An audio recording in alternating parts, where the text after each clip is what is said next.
Okay, so speaking of shortage of inventory, one of the things we talked about in our 2021 prediction show, I guess it was the end of 2020, Yeah. was if forbearance ends, then that could add a lot of inventory towards the lower end of the market when banks are actually able to foreclose on these homes that they're holding.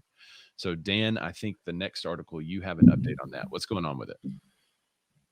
All right. Let me just find out where we are in this whole thing. Oh, look, I'm right on it. What do you know? Almost like I was prepared, but never. So FHFA has extended the forbearance period to 15 months. That doesn't mean they're adding 15 months. That means they're adding 3 months. Originally, it was 12 months. So borrowers, and this is from Housing Wire, by the way, borrowers with mortgages backed by Fannie Mae and Freddie Mac. You could say Fannie Mac and Freddie Mae if you like. I don't think it matters too much. But they may be eligible for an additional forbearance extension of up to 3 months. The Federal Housing Finance Agency announced Tuesday.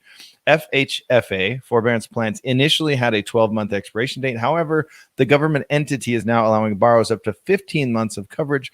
Up to 15 months of coverage. According to the agency, eligibility for the extension is limited to borrowers who are on a RONA forbearance plan as of February 28th, 2021. So you would have already had to have started that forbearance plan by that date.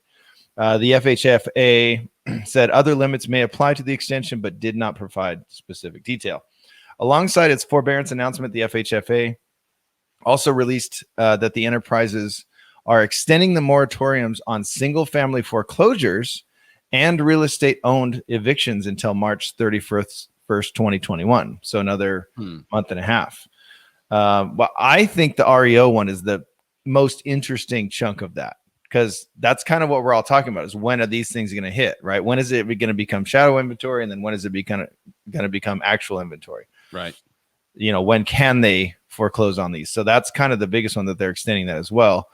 And that is one. Let's see. FHFA's director, Mark Calabria, said the company's recent actions are to, quote unquote, help keep families in their home during the Rona.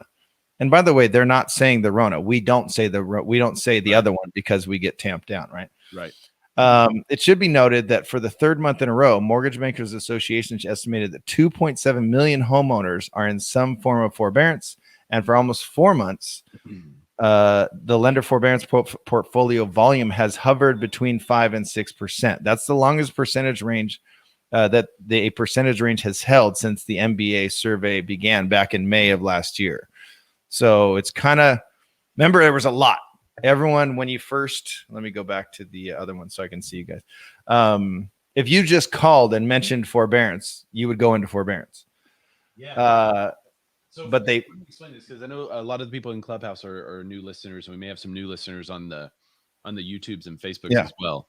But whenever forbearance first happened, like, I called to find out as a real estate agent, what is it? What is the plan? Because there were people like, oh, at the end, you remember all the real estate agents that were posting like, don't go to forbearance because you'll have to pay it off all at the end. Right. And they were acting like people that were going into forbearance were uneducated or ill-informed. When in reality, when I called the bank and asked them how it worked, they already had plans in place to pay it back over time, or to add it to the loan amount, or to refinance. So they were already trying to figure out that kind of stuff right as this thing happened.